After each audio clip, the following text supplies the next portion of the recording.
Comment utiliser la fonction fin.mois sur Excel? Avant de commencer, si tu veux télécharger un e-book complet avec des exercices pratiques sur les fonctions d'Excel, je t'invite à aller directement dans la description, tu auras toutes les informations. Tu peux télécharger gratuitement une version qui contient 25 fonctions ou bien tu peux acheter la version complète qui te permet de bénéficier chaque année de la version mise à jour de l'e-book pour te tenir toujours informé des dernières fonctions qui sont sorties sur Excel. Place maintenant à l'explication de la fonction. La fonction fin.mois, elle te permet de renvoyer le numéro de série du dernier jour du mois qui précède ou qui suit une date. Comme elle renvoie le numéro de série d'une date, tu dois absolument mettre la cellule au format date pour améliorer la lecture du résultat. Donc pour mon premier exemple, je vais mettre égal fin.mois et je vais décaler ma date de référence que je vais prendre ici, point virgule, je vais la décaler de 0 mois parce que je veux renvoyer le dernier jour du mois en cours. Je ferme la parenthèse, je fais entrer.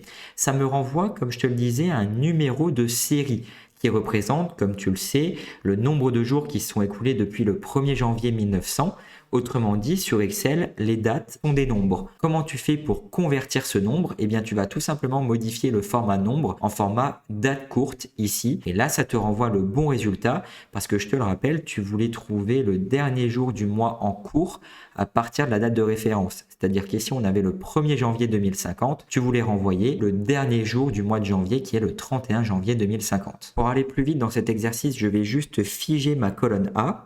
Ok, je vais retransformer en format de nombre pour réafficher ce que je voulais dans cette colonne ici. Je recopie de haut en bas et là à chaque fois, je vais décaler du nombre de mois que j'ai indiqué ici. Donc de 1 mois, puis 3 mois, puis moins 3 mois. J'y reviendrai après. Je sélectionne tout ça, je recopie vers la droite et là j'ai juste à sélectionner mes éléments et à transformer encore une fois le format nombre en format date courte et ça me renvoie les résultats que je souhaitais.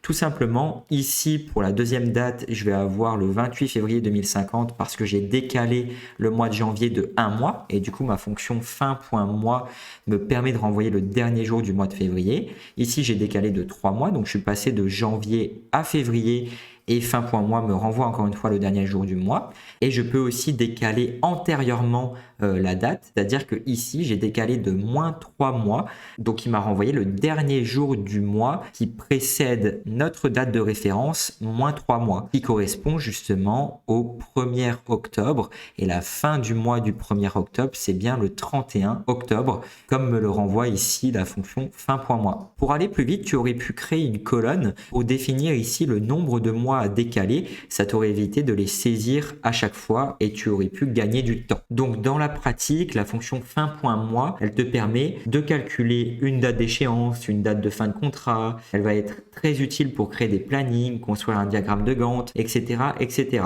Dès lors que tu veux automatiser le calcul de tes dates dans certains de tes fichiers, tu vas devoir utiliser cette fonction fin.mois qui va te permettre, par exemple, imaginons que tu gères toutes tes factures justement sur Excel, typiquement ça va te permettre de calculer chaque date d'échéance en fonction de ce que tu as défini avec ton client en amont. Si c'est 30 jours fin de mois, 45 jours fin de mois, dans ce cas, la fonction fin.mois, elle te sera vraiment indispensable pour calculer justement la date d'échéance de tes factures.